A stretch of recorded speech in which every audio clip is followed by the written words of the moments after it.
I want to bring in attorney Rachel Fizet now. She's been following the trial since the beginning with us. It is often described, Rachel, as kind of a tennis match. And as I watch it, I'm really glad I'm not in the jury's position because I go back and forth. It feels like at one point the prosecution hits a slam dunk and then the defense steps up and serves an ace. And you're left wondering, did he do it? Was there motive? It's a really complicated case. Who do you think is owning the narrative right now?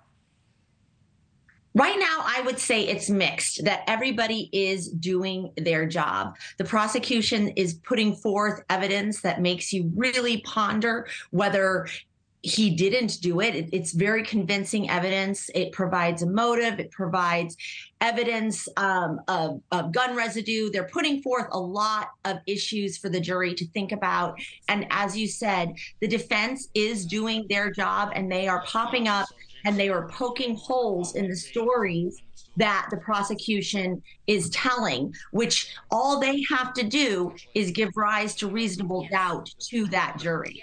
Let's talk about some of the prosecution's tactics here. And in the last 24 hours, we've heard for a third time a friend of Alex Murdaugh listen to the Snapchat video that was taken the night of the murders by his son, Paul. And his friend, a third friend, someone who knows Alex Murdaugh very well, said, "I'm 100% sure that I hear Alex's voice on that Snapchat video," which the prosecutors say puts him at the crime scene within minutes of the murder, a place he said he wasn't. He said he was at his mom's. The second lie that prosecutors say they've caught him in is the caretaker for his mom.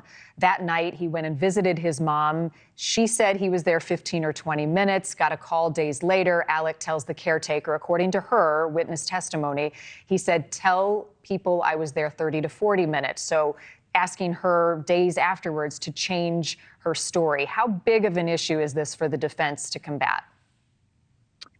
These are big issues, and I do think they are doing their job in combating them. However, these are issues that the jury are going to take back at the end of the trial and really walk through step by step. The fact that people continually are identifying his voice on that Snapchat video, that's a big deal because that is a big lie. Even if he is not the murderer in some of the jury's minds, the fact that he is then lying about where he was, even if they are finding other holes in the prosecution's case, may in the end lead the day and convince them that he should be convicted. As for the other testimony regarding the time and the lie he asked her to tell, it's a little subtler than that because it also seems like he was suggesting that he would pay her. I think those are big deals, but her testimony was mixed because on cross she seemed to concede that he was a good guy, and she gave up a bit of what the prosecution had gained in her cross-exam. Right, and it's back to an ace by the defense. So after Alex's friend identified him saying that's 100% his voice on that Snapchat video, the defense steps up and says, "So I want to be clear, the night of the murders, you were there to console and support your friend. You were there the day after. You were walking around the crime scene." The defense puts him within the crime scene, even inside the kennels, anticipating he's going to clean up some of the murder matter from the night before. This is a problem for the prosecution, is it not? That the crime scene wasn't secure, that you've got a friend walking around where two murders were committed less than 10 hours prior.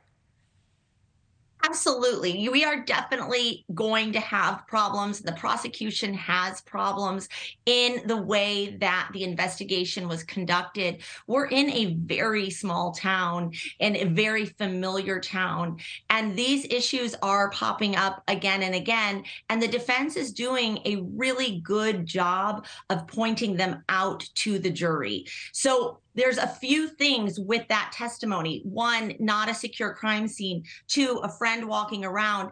And three, if he thought that his friend had done it, would he really have been doing all of that?